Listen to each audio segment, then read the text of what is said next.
Iya, iya.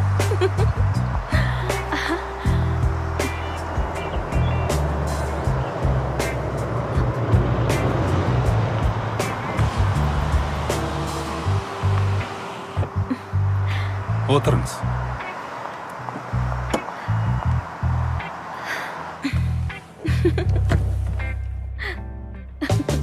Iya.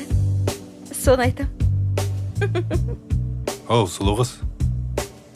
Алдымен келісіп алмадық па? Иә. Коға, саған кейін өзім хабарласам. Кешіріңіз. Жүре беріңіз. Сағатың қанша? Сағат? 5:30. Жалпы мен ол сағатты айтып тұрғаным жоқ. Енді қандай сағат? Өзіңнің сағатыңда. Төсектегі. Қандай төсек? Жоқ, сіз мені кім деп тұрсыз? Кім дегенде? Өзің ғой көлікке мінген.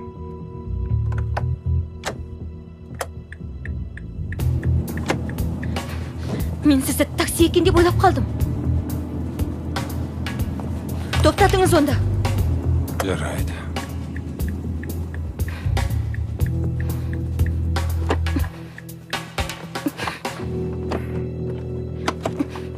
Ашыңыз есікті. Әйтпесе қазір полиция шақырам. Мұнда полиция жоқ.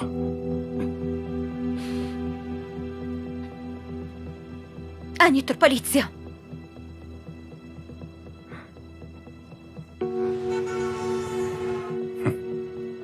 Қой.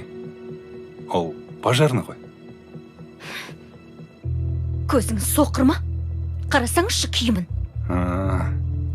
Сен киіміне қарап танып тұр екенсің ғой. Кешір, мен де сенің мына киіміңе қарап жезөкше екен деп қалдым.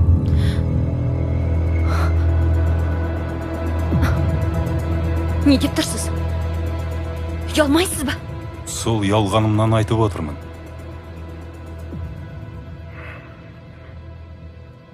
Анау полицияның жанындағы қызды көрдің бе? Көрдің бе? Иә. Кім ол? Дәрігер. Жалпы кім екенін сұрамай-ақ сырт киіміне қарап біліп тұрсың. Енді өзің айтшы. Сенің мына киіміңе қарап басқа кім деп ойлайын? Жалғыз мен ба осылай киінген?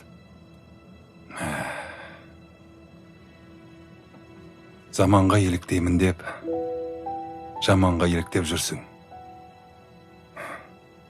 Сенің анаң, әжең осылай киінді ме? Қарындасым, сен мені дұрыс жағынан түсін.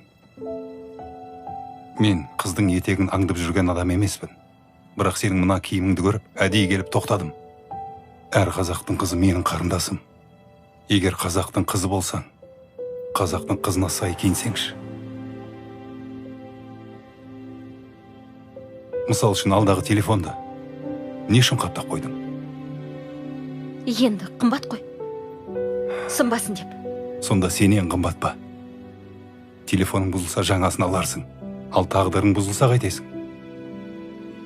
Сол үшін қарындасым, мына телефоныңды қаптап қорғағандай, өзіңнің тәніңді де солай қорға.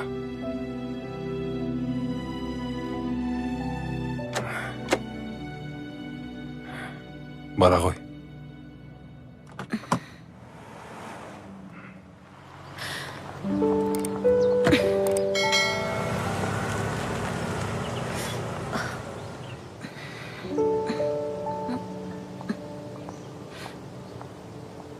Ұлды тәрбиелесең, елді тәрбиелейсің. Қызды тәрбиелесең, ұлтты тәрбиелейсің.